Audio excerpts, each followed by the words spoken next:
Merci Sarah, bonjour à tous. Alors je vais vraiment essayer d'être brève. Ça va être encore plus difficile de ne pas pouvoir utiliser mes mains pour parler, mais je vais faire de mon mieux. En fait, je souhaiterais utiliser ce temps des paroles pour revenir sur cette question de curriculum et d'approche curriculaire que vous l'aurez remarqué ont été adoptés par les SICUR, sont soutenus par les SICUR et ont été débattus aussi au sein de notre groupe de travail sur les politiques curriculaires. Donc, mes collègues qui viennent d'intervenir ont déjà exposé certaines des caractéristiques du curriculum. Ils sont surtout exprimés à quel point cet objet leur permet de penser les choses autrement. Donc, je voulais tout simplement compléter leur vision par en apportant mon point de vue, qui est celui de quelqu'un qui est amené à éclairer la réflexion institutionnelle sur les programmes scolaires en France par la comparaison internationale des systèmes éducatifs, par la comparaison internationale des curricula, justement. Donc, vous le savez, on n'arrête pas de parler des curriculums depuis ce matin, mais en France, cette notion n'a pas été adoptée par l'institution. Elle n'a pas été adoptée, elle est encore même perçue avec de la perplexité, même voire une certaine méfiance. Ce qui est un choix en fait, c'est-à-dire que ce n'est pas le cas dans les pays étrangers, dans les pays voisins, le curriculum, c'est un fait, hein, fait partie de la réalité éducative de ces pays depuis plusieurs décennies dans certains pays, je pense notamment aux pays anglo-saxons, aux pays du nord de l'Europe, et depuis plus récemment dans d'autres pays, dans les pays latins, qui, euh, qui, comme la France, n'utilisait pas ces termes jusqu'à il y a pas longtemps, jusqu'au début des années 2000, qui en fait depuis l'ont adopté et ils ont créé des curricula.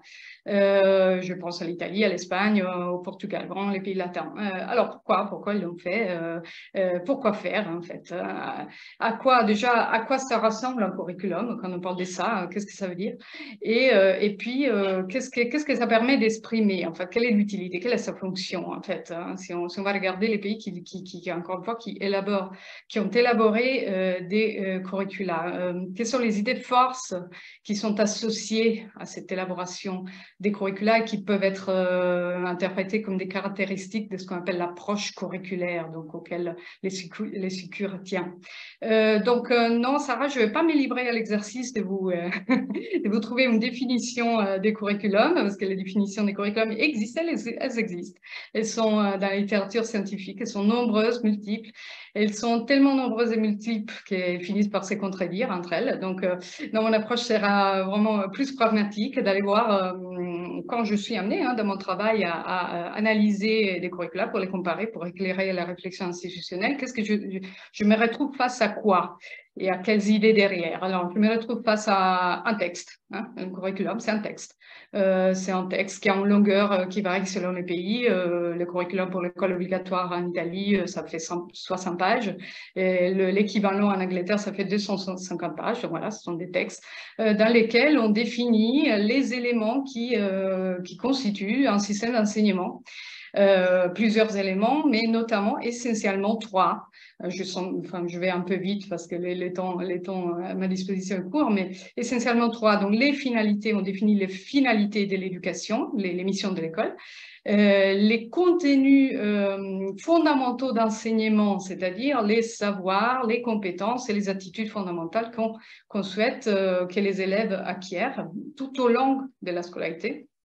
Et puis, ça décrit aussi, en général, les principes qui sous-tendent l'évaluation des élèves. Voilà, donc c'est une constitution, comme certains auteurs l'ont appelé, un texte de référence pour l'ensemble des acteurs de l'éducation et qui s'adresse aux élèves. Il n'est pas rare de trouver dans des curriculums, dans ces textes, la description du profil de l'élève sortant, comme on l'appelle. Donc, en fait, on décrit voilà, les caractéristiques de l'élève, évidemment, en termes de savoir, des compétences et d'attitudes qu'on souhaite que l'élève acquiert à la fin de sa scolarité.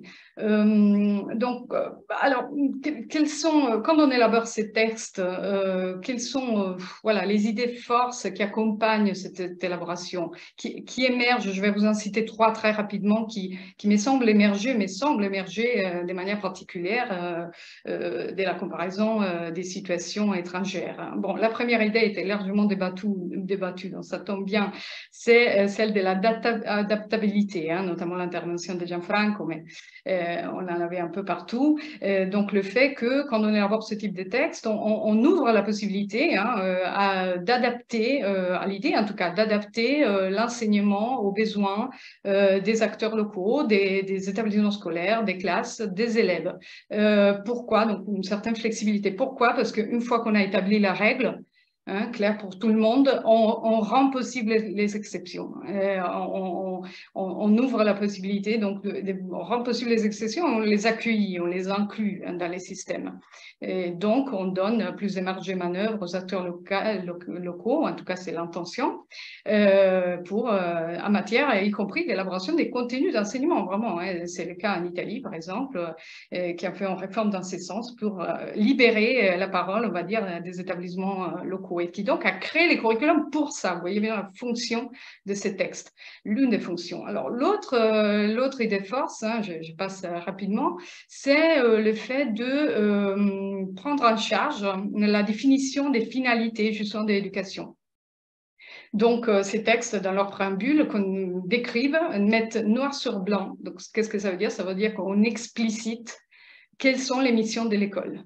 Ça paraît banal, ça peut paraître un peu banal, oui, bien sûr, mais en fait, non, ça ne va pas de soi, notamment si on pense à la situation française où ce type de texte n'existe pas, hormis un paragraphe, enfin quelques lignes d'un article du Code de l'éducation. Donc voilà, on prend les temps, de réfléchir aux finalités de l'éducation et de les expliciter. Et on fait cela en général en s'appuyant, enfin en recherchant un consensus large, parce que comme toute bonne constitution, ben, le curriculum aussi a besoin de s'appuyer, enfin par définition un peu ne peut pas réfléchir l'opinion des certains.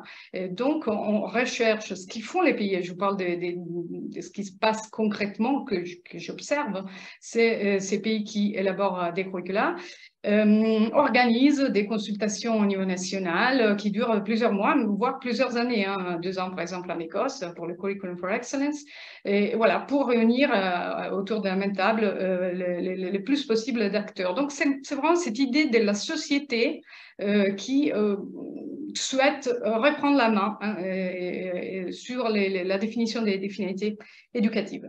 La troisième idée forte qui me semble être associée à l'élaboration d'un curriculum, c'est en fait, la prise de conscience de la dimension systémique de l'enseignement est une réflexion sur la cohérence et sur l'essence du système. Alors, qu'est-ce que ça veut dire? Ça veut dire que quand on fait un curriculum, donc voilà, on décrit les différents éléments qui composent le système d'enseignement, on se rend compte déjà, enfin, en tout cas, on est amené, c'est plus facile d'être amené à se poser la question, à se rendre compte qu'il s'agit effectivement d'un système, c'est-à-dire que tous les éléments qui le composent sont connectés, ils interagissent, c'est donc illusoire de penser qu'en réformant les modalités d'évaluation, on n'aura pas un impact sur tous les autres éléments du système. Par exemple, sur le fait de permettre à l'élève de choisir des enseignements optionnels.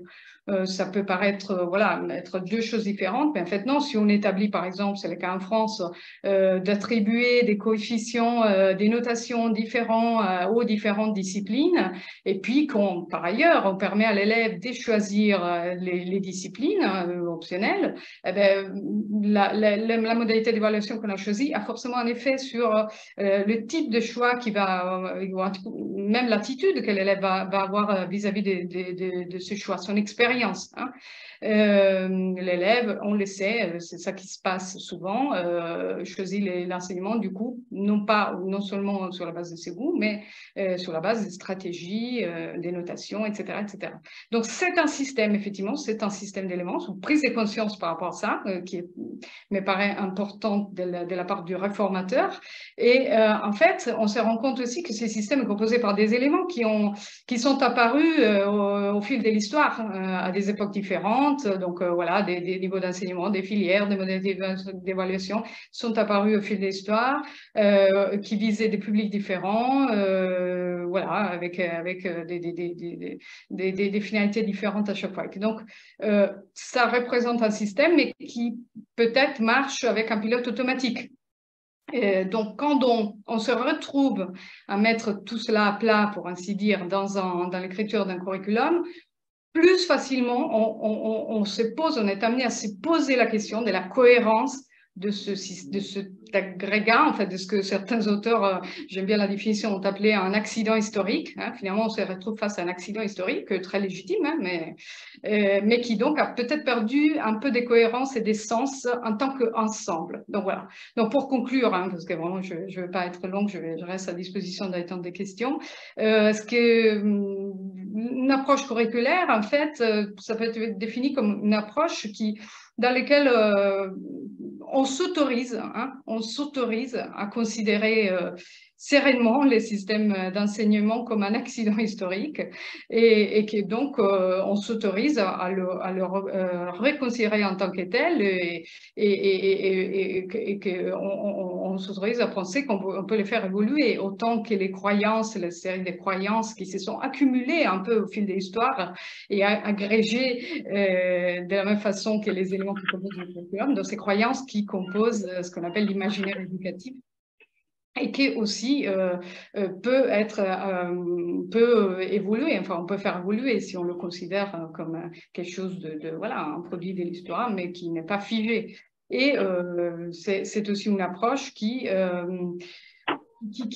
laisse s'autoriser aussi à prendre le temps de réfléchir à la cohérence, de réfléchir au sens et à la cohérence ensemble. Donc voilà quelques éléments qui justifient sans doute l'intérêt que les SICUR portent au curriculum, la notion du curriculum, et pour lesquels ils suggèrent même, enfin ils recommandent d'adopter une approche curriculaire aux réformes éducatives. Alors, si après cette réforme curriculaire, tout ça n'est qu'une illusion et ces réformes curriculaires ne marchent pas dans les faits, ça on le saura, j'espère en tout cas on aura des éléments là-dessus cet après-midi grâce aux interventions de nos experts étrangers qui ont déjà vécu, on va dire, cette transformation.